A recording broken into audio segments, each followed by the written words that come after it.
Kyren Lacy accused of negligent homicide. We've got the latest. It's Locked on LSU. Let's go.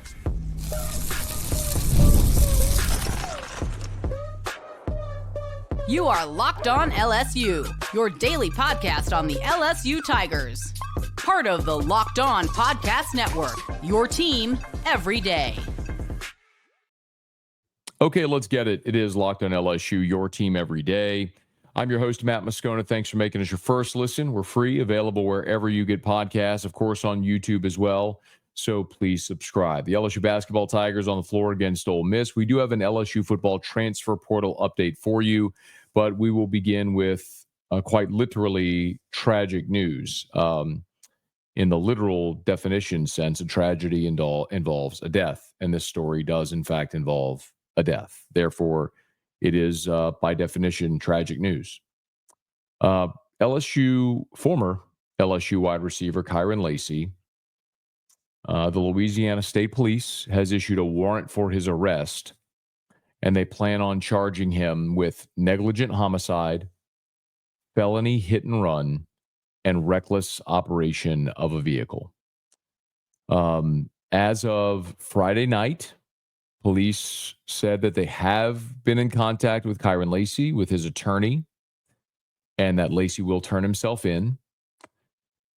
This all stems from an incident back on December the 17th, where, according to a release from state police, Kyren Lacy is accused of causing a car crash that killed a 78-year-old man.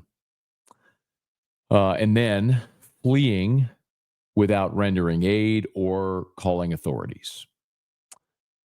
In the release from state police, the allegations are that Kyren Lacy, who was driving a Dodge Charger in his hometown of Thibodaux on Highway 20, LA Highway 20, the release says, and I'm quoting here, that Lacy, quote, recklessly passed multiple vehicles at a high rate of speed, crossing the center line, entering the northbound lane while in a designated no passing zone. As Lacy was illegally passing other vehicles, the driver of a northbound pickup truck abruptly braked, swerved to the right to avoid a head-on collision with the approaching Dodge. Traveling behind the pickup was a 2017 Kia Cadenza, whose driver swerved to avoid the oncoming Dodge Charger. As the Kia Cadenza took evasive action to avoid impact with the Dodge, it crossed the center line, collided head-on with a southbound Kia Sorento. The passenger in that Kia Sorento was Herman Hall, 78 years old, and he died at a hospital from injuries sustained in that wreck. Kyren Lacy's attorney, Rocky Arsenault, did issue a statement, and I'll read the very brief statement. He did say that they are fully cooperating with authorities. Quote, we strongly believe that the facts will ultimately demonstrate the truth, but we respect the need for a full and thorough investigation. Of course, Kyren Lacy is from Thibodaux, began his career at UL Lafayette, transferring to LSU, and now playing 3 seasons with the Tigers here in 2024, the 2024 season. Kyren Lacy was LSU's leading receiver in receptions and receiving yards. And just 2 days after this crash, Kyren Lacy declared for the draft. We will. There is nothing. There is no need for me to editorialize. This is a situation where there are no winners. There is no need for any type of take. A man has died, and a young man in Kyren Lacy now has his future very much in jeopardy because of a terrible and careless decision he allegedly made. Now, we'll point out that everyone is afforded a due process. Kyren will have his day in court. They'll gather facts, and ultimately, should he be charged and go to trial, a jury of his peers will determine what happened and if he is in fact responsible.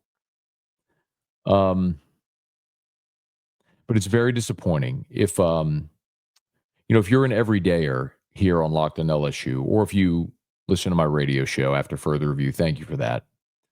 You'll know that Kyren did an NIL deal this year with a local business that is a sponsor on my show, a great local company, Duplessis Builders. Duplessis Builders, they build pools, outdoor kitchens, fantastic company. And as a result of our both having a deal with Duplessis, I had the opportunity to sit down and do an interview series with Kyren on my radio show, spend time with him on a Sunday afternoon where we did a series of videos for that business's social media. And I think Kyren, my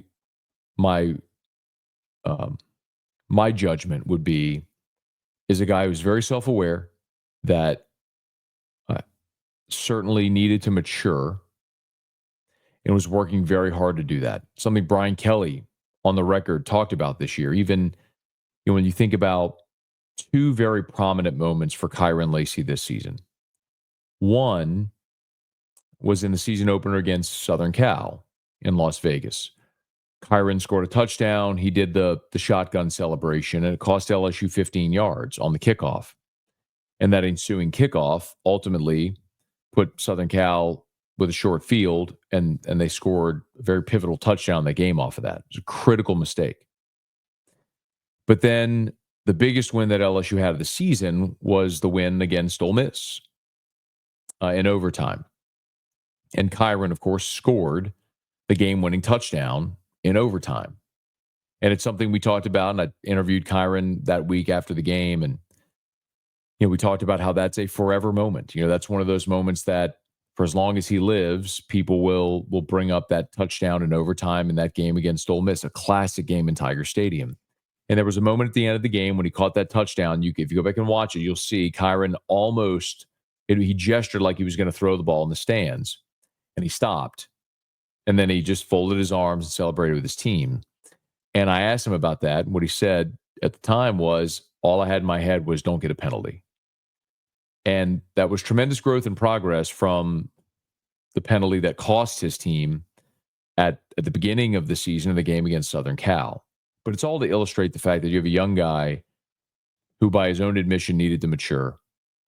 And there was no excuse for this behavior. And unfortunately, his reckless behavior allegedly has cost someone their life, and may, depending on how this all plays out, may cost Kyren Lacy an opportunity at the NFL and at something he's worked his whole life for. So it's where we started. There are no winners here. Sincere condolences to the family of Herman Hall, the deceased, and we'll I'll wait and see in due process how this plays out. But Kyren Lacy plans to turn himself in and will be charged with negligent homicide. Man, negligent homicide. Oof. Felony hit and run, reckless operation of a vehicle. We'll keep you posted. Okay. When we come back, a portal update. It's Locked on LSU, your team every day. This message is brought to you by Prize Picks, the place to get real money sports action. With over 10 million members and billions in winnings, Prize Picks has changed the game in daily fantasy sports. Whether it's the playoffs or regular season, Prize Picks has made it easier than ever to win big while enjoying all the football action. Now it's playoff time, and there's no better way to get in on the action than with Prize Picks. So here's how it works. You simply pick more or less on at least two players. And if your picks hit, you could win up to 1,000 times your cash. That's right, 1,000 times your money just by making a few simple picks. For me, all about the hot takes this season. This week on Prize Picks, looking at Lamar Jackson for more than 250 passing yards and Travis Kelce for more than 70 receiving yards. It's fun to predict, easy to play. Plus, with Prize Picks Flex Play, you can still double your money even if one of your picks doesn't hit. And with the app, you get your winnings fast, sometimes in as little as 15 minutes. So, ready to run your game this football season? Download the app today and use the code LOCKEDONCollege to get $50 instantly after you play your first $5 lineup. That's right, $50 just for playing. Don't wait. Take your game to the next level with Prize Picks. Prize Picks. Run your game. The NFL playoffs are here. FanDuel is letting you get in on all of the action. It's not too late to get in. America's number one sportsbook, FanDuel. Right now, new customers can finish the season strong with $250 in bonus bets if your $5 bet wins. FanDuel has so many ways that you can pick up a W. Love betting on which players will score a touchdown, how many points each team will score. It's thrilling. It's fun. It's a great way to enjoy the game. You can do it all at FanDuel. Just visit FanDuel.com to join today. That's FanDuel.com for your chance at $250 in bonus bets. Make every moment more with FanDuel, an official sportsbook partner of the NFL. We will give you a quick update here on the LSU Transfer Portal Target, something we've talked about quite a bit over the past month. And there is news on a couple of prospects that LSU has been targeting. So you might remember earlier this week, we talked about Keontae Scott.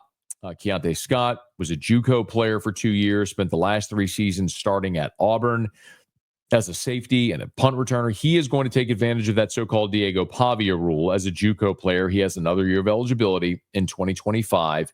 And LSU had Keontae Scott on campus earlier this week for a visit. Well, LSU didn't ultimately pursue Keontae Scott, and he committed to Houston. So Houston out of the Big 12, Keontae Scott will get an opportunity to go play for a Power 5 there and presumably have a very nice NIL or revenue share package. But LSU ultimately, as we understand it, shifted their focus elsewhere. And that would be with Tamarcus Cooley. So Tamarcus Cooley is redshirt, just finished his redshirt freshman season at NC State. Was played over 700 snaps this year. By comparison, there were only 2 LSU defenders, 2 that played over 700 snaps this season. It was Ashton Stamps and Whit Weeks. Those are the only 2 LSU defenders that played over 700 snaps. So you're talking about a guy that was on the field basically every defensive down for NC State. He's a true safety, and LSU has pursued him. He visited Ole Miss, then came to LSU. The hope was that he'd end up signing with LSU before he left, but he did leave campus after a multi-day visit, and he's going to visit Kentucky next. He was also scheduled to visit Missouri. Looks like that won't happen. So Ole Miss, LSU, and then Kentucky seem like that'll be the 3 for Tamarcus Cooley. I don't know that I could say it any more plainly than the way I've said it throughout this entire portal process. LSU is going to add a safety, and they hope to add an offensive tackle, but they will add a safety. If not in this transfer portal class, it will happen in the spring, but they will not play Clemson without adding another safety out of the transfer portal. Tamarcus Cooley is the one to watch. And as I've mentioned to you, the Tigers do have a couple of silent commits, a safety and an offensive tackle on from players on teams playing in the college football playoff. So Brian Kelly has said, this may drag on a while, saying without saying. Players have until 5 days after their season ends to enter the portal. So you're going to have 2 teams. You're going to have Ohio State and Notre Dame playing for the national championship on Monday, January the 20th, which means players will be able to enter the transfer portal until January 25th. So on those 2 teams. So we will continue to keep an eye on it and where LSU might land. But Keontae Scott's at Houston. Tigers still pursuing Tamarcus Cooley. If they can get Cooley, that's bird in hand. You absolutely take it because there's nothing that's guaranteed with silent commits from teams or players that are on teams that aren't even in formally the transfer portal. So if you can get a guy like Tamarcus Cooley, you do it. We mentioned offensive line as well there at tackle. Elijah Pritchett is a guy also that LSU was trying to get to come to campus for a visit. Pritchett started all 13 games at right tackle for Alabama this year. He entered the transfer portal, and he did in fact sign with Nebraska. As I was told, it was the phrase that was used was, quote, stupid money that Nebraska offered Elijah Pritchett. So he got a big payday. He'll go play at Nebraska, be largely irrelevant there at Nebraska, but get a nice payday as he heads out of Tuscaloosa. And the great news for LSU is, even though you didn't get Elijah Pritchett, Alabama's got to replace their starting right tackle next year. So that certainly weakens that Alabama offensive line. In any event, Tigers are still pursuing an offensive tackle. We've talked to you about Connor Moore from Montana State. If you missed that conversation on an episode earlier this week, highly encourage you to go check it out. But Connor Moore from Montana State, FCS All-American, is someone LSU's pursuing. And as we mentioned, there's also as I understand, a silent commit from a player on a team in the college football playoff. We'll see if that does, in fact, manifest. But what I was told about a week and a half ago was that was turning into a bidding war, and maybe LSU wasn't as confident anymore that was going to happen. So we'll see how this continues to play out, but LSU still very much looking for help at safety and at offensive tackle. Hey, before we get out of here, reminder, LSU basketball is back on the hardwood on Saturday. The Tigers will take on Ole Miss at the Pavilion in Oxford. It's a 5 o'clock tip. And, Chris Beard, who was the coach at Texas Tech and then at Texas, who's now at Ole Miss, fantastic coach, and he is a really, really good defensive coach. And not surprisingly, the Ole Miss Rebels are really, really good on defense. As a matter of fact, when they opened up SEC play against Georgia, Ole Miss allowed just 51 points to Georgia. And then in their second conference game, they went and played at Arkansas this week on Wednesday, and Arkansas scored just 66 at home in that game. So Ole Miss is a really good defensive team. They're 23 in the net. They're 23 in the ranking. LSU, meanwhile, of course, has 0-2 in conference out of the gate. And this is going to be probably a hornet's nest that you're walking into at the Pavilion on Saturday. Ole Miss is pretty good offensively as well. They're 41st in the country in offensive efficiency. They're 20th in defense. They are a really good basketball team, and this is not a great matchup for LSU. Tigers have to take care of the ball. Now, LSU has been turnover prone, and something that doesn't play in LSU's favor is the fact that the first 3 conference games LSU has played against Vanderbilt, Missouri, and Ole Miss are 3 of the best in the SEC at taking the ball away. Vanderbilt 17th in the country, Missouri 14th in the country, now Ole Miss 16th in the country. And LSU has been, quite honestly, very bad at turning the ball over. Meanwhile, on the flip side, Ole Miss only turns the ball over 9 times a game. So this is a team that is very good at turning you over. They are very good at possessing the basketball and protecting the basketball. This is a very good defensive Ole Miss team, an efficient offensive team, and LSU is none of those things. I don't think that LSU is going to try to run and get into a high-scoring game. This is probably a game where you're going to want to slow down, muddy it up, and see if you can find a way to win a low-scoring game. Tigers have got to find a way somehow to scratch out a win. But I will tell you, and this is not any great breaking news, this is not anything that is unique to me or anything. We've seen this from this LSU team throughout pre-conference play and through 2 conference games. LSU is one of the worst teams in the conference at first half scoring. They come out of the gate slow. They did it against Alabama State. They did it against Charleston Southern. They did it against UCF. They've done it in their 2 conference games. They've done it against everybody. LSU is 161st in the country in first half scoring. They are 7th in the country in second half scoring. LSU has got to find a way to get off to a faster start than we've seen them. But at this point, are you what your stats and your records say you are? There's plenty of time to improve. No better time than the present. So we'll see if LSU can do it. Tigers are a 10.5-point road dog at Ole Miss as LSU is seeking its first conference win of the season. Meanwhile, the Rebs at 2-0 are trying to move it to 3-0. Of course, we'll recap that game here on Sunday's Locked On LSU. Thanks so much for making us your first listen. If you're on podcast, please subscribe on your favorite podcast app, rate us, leave a review. If you're on YouTube, smash that like button, subscribe to the channel, hit the bell so you're notified whenever we post a new video. And let a friend know if they love the Tigers. We got you every single day for Locked On LSU, your team every day.